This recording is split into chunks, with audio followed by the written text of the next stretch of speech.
Hey everyone, what's up? This is Lisa, aka Disney 65 fan here, and as you can tell by the title, I am going to review a film that is it's actually one of my favorite films growing up as a child. I took a very long break from it, and then I rewatched it again about 2 years later.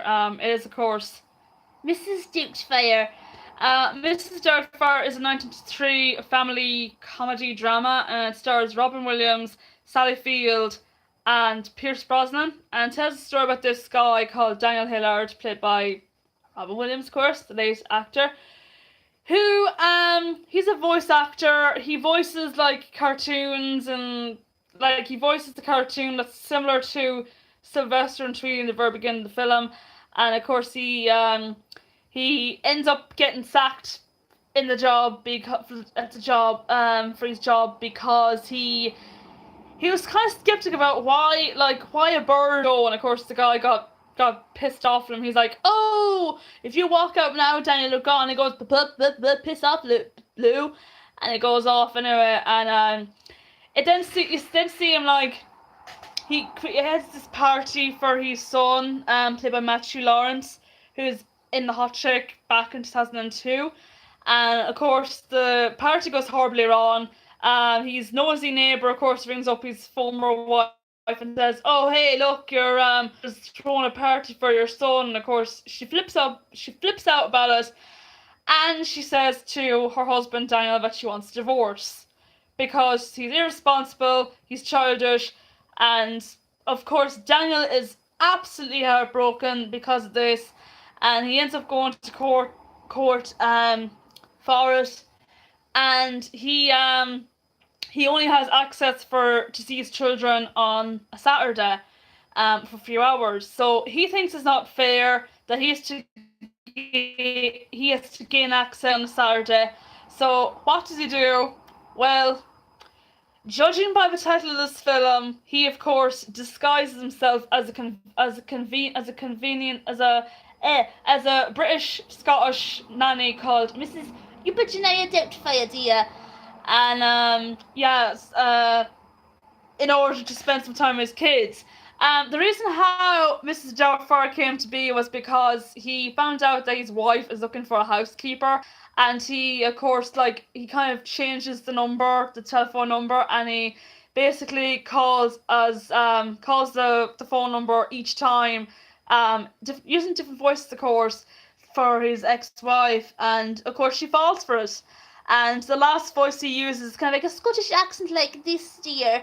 And it worked, and he ends up asking his brother, played by Harvey Fernstein, the guy that plays Yao in Mulan, to transform Robin as a 60-year-old woman.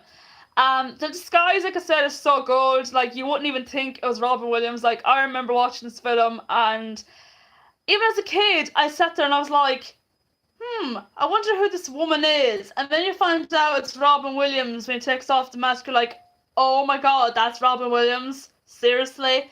I mean, the disguise is so good. It's like, you literally think all along that he was this 6-year-old woman, like I said.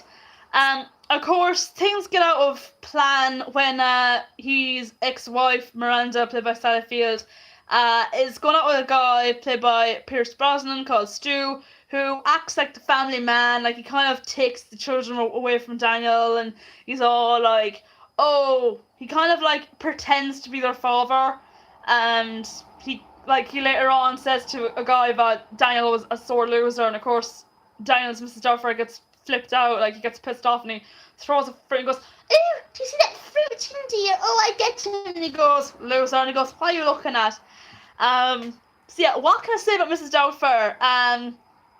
Honestly, it's absolutely hilarious. From the beginning to the end, I was in stitches. Like, there's one scene in that film that had me cracking. It was a scene where he had to switch because he found out there's this like social worker who is always visiting Daniel on a Friday and Thursdays, and of course he forgot all about it. And he says, "Oh, I'm at Daniel right now. Hold on, Danny." And he goes away and he takes off the bodysuit and the mask and everything. And each time he takes it off one by one. He uses his own accent. He goes back to Mrs. Doubtfire and he goes, "Oh, 1 minute, dear." He takes off the mask. Goes, "I am not myself right now. I have a new face." And takes off the mask and he goes out again. She goes, "Oh, I love an English pot of tea." He goes, "Oh, I want a cup of tea. I go get her." And he goes off, and of course these two guys, these two boys, they see him like they see him putting on the suit again, and he flips out, and then the mask stand accidentally falls to the ground, and then he goes, "Stop, stop, stop!" And the next thing, the mask just squashes because a lorry comes along, and he goes, "Oh shit!" It had me in stitches, and then he bangs the head and he goes, "Oh, I'm not a Muslim," and he goes, "Face, face, need a face," and he puts the cake and he goes, "Hello!" And he goes, "Oh, sorry about this get-up. I look like a yet in this get-up. Oh, it's an orange mask, part of my beauty salon. Oh, look, it's a cappuccino. Well, I better get Danny now. Hold on. Danny! Come on, sis." And the one's like, "It's nice to meet you." And he goes, "Lovely to meet you too."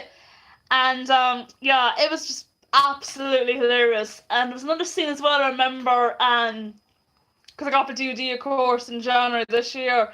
Finally I got the DVD and CX. There's also a scene where Daniel has to be in the same place at the same time before his true identity is revealed as Mrs. Doubtfire.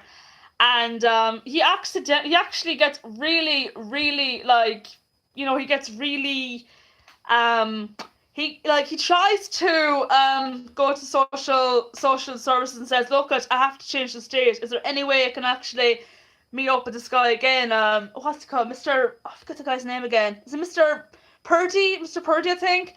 And of course, say no. Well, do you know what? You have to actually see him. So he does, and he has to go back and forth, back and forth, back and forth. Mrs. Doubtfire, Daniel Hillard, Mrs. Doubtfire, Daniel Hillard. And there's a few times, like there's one time like where he got so drunk he literally forgot where he was going, and he goes, "Oh, I'm like a pissing racehorse." And man's like, Daniel? And he's like, "Yeah." And he goes, "What in God's name? You're just like a woman." And he goes, and he looks, and he goes, "Well, I'd like you to meet the new host of your new show." And he goes, "Host?" He goes, "You put in your tips for you, dear. I can cook, I can jazz, and oh, good buddy, whatever. I can hip hop. We drop, dance to your drop." And he goes, "Surprise!" And he goes, "Oh." And then, of course, like I said, like, with the big reveal, like, that he actually, finds out that Stuart, who Pierce Brosnan's character, is allergic to peppers. So, of course, he gets this, like, pepper salt or something, and he sprinkles it on his pasta, and, of course, Pierce Brosnan ends up choking. And Sally Field's character's like, "Oh my God, someone help, someone help." And he goes, then the man goes, "Oh no, I think I killed the bastard." And he goes, "Oh, help's on the way, dear. Okay, okie dokie. Here we go, up, here we go, up, there you go. Come on." And of course, he falls back anyway, and of course the mask steps off his face, and like the look on Sally Field's face was priceless. She goes, "Oh my God, Daniel. The whole time." And he goes, "I'm sorry, but don't touch me. I have to go. We have to go. Come on, Nanny." And of course, Nanny's like, and the other two are like, "Sorry, Dad." He goes, "You should go." And they go off, and then he says, "Oh, I'm sorry about the pepper." But yeah, bottom line, if you haven't seen Mrs. Doubtfire, do watch it. Another reason why I love this movie as well is because it doesn't sugarcoat divorce. Like, in a lot of films, like The Parent Trap, for example, like, where Dennis Quaid's character ends up going back with Natasha Richardson's character in the end, they get married for the second time, and you're like, oh, that's it. But in this one, they don't actually go back together at all in the end. They basically go their separate ways, and Daniel Hillard actually gets access with his children at the end of the film, which was nice because, he did nothing wrong. Like, neither of them did nothing wrong at all. Just that their personalities were clashing all the time, and she was more of a businesswoman, and he was more of a childish, pity man who loves making his kids laugh, and he adores his children a lot. So, if you're looking for a movie that focuses on divorce and doesn't sugarcoat it, watch Mrs. Doubtfire. It's definitely a must see if you're a huge fan of Robin Williams like myself. As as far as I know, I think it was the first film I actually saw Men. As well as I think as far as I know, I think it was. But yeah, if you haven't seen the film, I highly recommend you watch it. It's funny, it's hilarious. Out of 10, I probably 5. You know, it's silly. It's a really silly movie, but do you know what? It's definitely one to watch over and over and over again. So if you haven't seen it, I highly recommend it. And till next time, take care and peace out. Bye.